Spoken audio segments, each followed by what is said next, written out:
wasaaradda waxbarashada gobolka Togdheer iyo dugsiga hoose dhexe sare Sheekh Ibraahim ayaa maanta deeq lacag oo dhan 8,700,700 shilin Soomaaliland ku wareejiyay guddiga gurmadka abaarta gobolka Togdheer taasi ay iska soo ururiyeen ardayda kala duwan ee dhigatay dugsiga Sheekh Ibraahim waxay sidoo kale ku wareejiyeen $80 ay soo kala direen arday ka tirsanaa dugsiga Sheekh Ibraahim iyo maamulaha dugsiga Gacma Dheere maanta waxaan halkan ku wareejinaynaa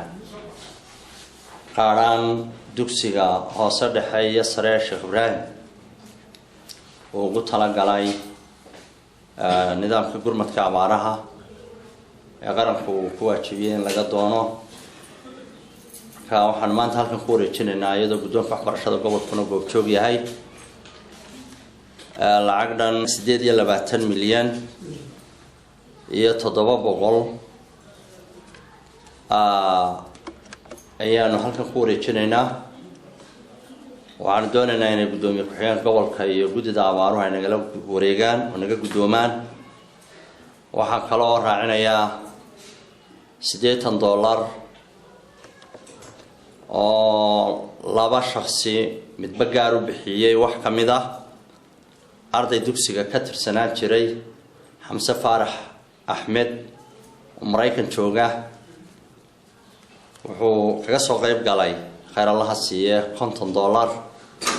oo ku soo hagaajiyay dugsiga maamulaha dugsiga Gacma Dheere maamulay isna $100 ayuu isagoo dugsiga soo booqday ayuu ku daray maamulka dugsiga sare dhexe hoose ee Sheekh Ibraahim waxaanu kala wareegnay lacagtaas taakulaynta abaaraha ee laga soo ururiyay ardayda dugsigu sidiisaba waa dugsi u ah halbowle gobolka gudoomiyaha guddida abaaraha ahna gudoomiye ku-xigeenka gobolka Togdheer Maxamed Diiriye Xayd ayaa geestiisa ka mahad celiyay deeqdan ay iska soo ururiyeen ardayda dhigata dugsiga hoose dhexe sare Sheekh Ibraahim waxaan halkan idinkaga gudoomnay lacagta dhan 28 milyan iyo 700 laanta iyo $80 waxaanu ilaahay uga baryaynaa ardayda dugsiga hoose dhexe sare ee Sheekh Ibraahim halkii ka soo saarnayay waalidiintoodiba lacagta in ma taqaana wax khayr qaba ugu bedelo in ardaydii liibaantay aflaxda noqoto in Xamsi oo arday ka soo baxay Sheekh Ibraahim ka soo baxay oo Mareykan jooga oo halka ku xasuustay inuu iskuulkiisii qaadhanka ay ururiyeen wax ku darso $50 ku soo darso asna waxaan leeyahay Ilaahay ha ku barakeeyo halka ka soo saartay wax khayr qaba lagu bedelo